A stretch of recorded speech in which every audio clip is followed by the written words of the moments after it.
Isn't it funny? It was Halloween night, and all the engines had gathered at Titmuth Sheds for their annual tradition of sharing ghost stories. They all wanted to try and tell the spookiest story of the night, each trying to beat the other in a battle of words. Soon, it was Percy's turn. "Whatever your story is, little Percy, it won't frighten me," scoffed Gordon. The only one Percy's going to scare with his story is himself, Laughed James. "Maybe you should head back to Farquhar," Added Henry. "These stories might be too scary for a small engine like you." That's enough, Said Edward firmly, and looked kindly at Percy. Go on, Percy. Tell your story. Percy glared coldly at the big engines. Then began his tale. As you all know, I was built in a workshop on the mainland along with several other tank engines. One day, an unfamiliar purple engine rolled into the workshop, and the manager climbed out of his cab. Everyone, this is Charlie. He's going to be a permanent shunter here, so I hope you all will make him feel welcome. Oh, yes, sir, we all replied, and the manager walked away. "Howdy, fellas," said Charlie. "You all want to hear a joke?" Before we could say anything, Charlie began his joke. "What is a snowman's favorite food?" "Iceburgers!" Charlie laughed and laughed at his joke, but we were all puzzled. "Isn't it funny?" Said Charlie, still giggling to himself. "What's a snowman?" Asked one of the engines. I've never heard of an iceberger before, Added another. "You call yourself a comedian?" Said a third. "Maybe get some better material first." But Charlie just kept laughing.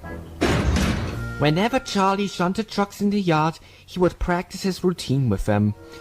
Although the trucks enjoyed Charlie's jokes more than we did, the other engines would always find a way to sneak in their biting criticism. "Isn't it funny?" Charlie would always say. "That joke was even worse than the last. Maybe try a different approach, like stopping.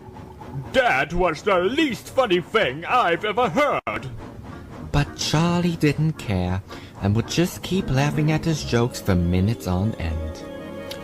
Sometimes Charlie would even laugh so hard that he'd forget to pay attention to his work. One time, he bumped a line of trucks off the rails, and another time, he almost derailed on a set of points. But still, Charlie just kept on laughing. Sadly, his positive mood was about to come to an end. One day, Charlie was tasked with taking a special goods train to a station down the line. As he was preparing to leave, he looked over at us in the workshops. "Hey fellas, what do you call an engine who's hit rock bottom? A train wreck!" As usual, we all groaned at Charlie's joke, but he just gulped at his wit as he puffed away. As Charlie approached the station, he was still laughing at his joke.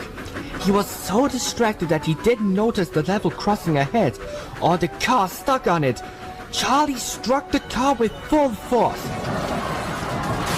The sound of twisting metal filled the air, and the family inside the car shrieked and screamed in horror. At last, Charlie came to a stop. He looked at the horror in front of him. Large red puddles soaked the ballast around him. Limp bodies lay underneath his wheels, and he heard the sounds of a child crying in agony from inside the jagged remains of the car. Percy paused dramatically. Something changed inside Charlie that day. Something snapped. As he stared at what he'd caused, his mouth twisted into a sinister grin, and he started to laugh. But it wasn't the same cheerful, goofy, hearty laugh we all knew. It was a soft, almost sinister laugh. It was filled with pain, and sometimes it almost sounded as if he was crying. He was still laughing when I came to take him back to the workshop. "Are you all right, Charlie?" I asked. Charlie didn't say anything at first. He just kept laughing. Isn't it funny? He suddenly asked. "What is?"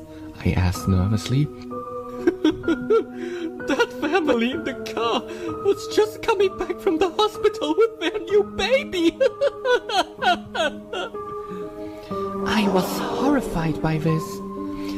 "What's so funny about that?" I demanded. This was supposed to be the happiest day of their lives. Giggled Charlie maniacally. But now, they're all dead. Isn't it funny? I chose to say nothing more as I dragged Charlie home. He laughed all the way back to the workshop, where the manager was waiting. What do you have to say for yourself? He demanded crossly. Charlie tried to hold back his laughter. Those people were cut up like sausages when they slipped under my wheels. Sausages! Isn't it funny? The manager's stern expression turned to one of fear as he watched Charlie cackle hysterically while blood dripped from his wheels.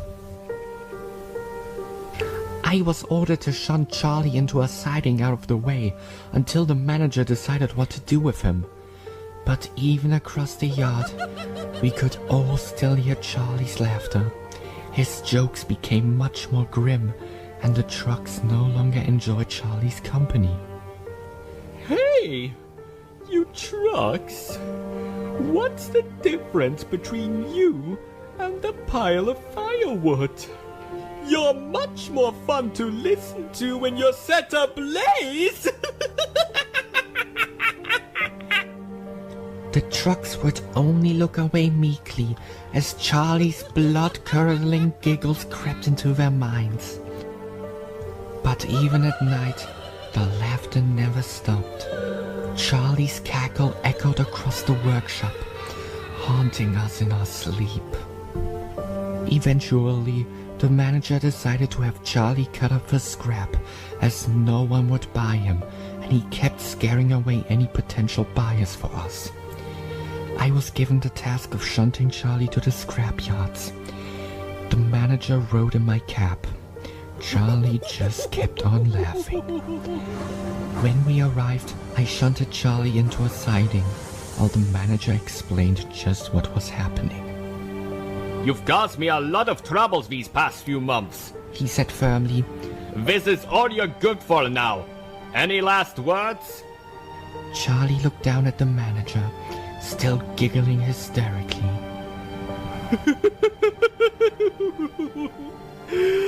Would you like to hear a killer joke? He asked. What do you call an engine who's hit rock bottom? A train wreck! Charlie laughed quietly before grinning at the manager. Isn't it funny? He muttered. What is? Asked the manager.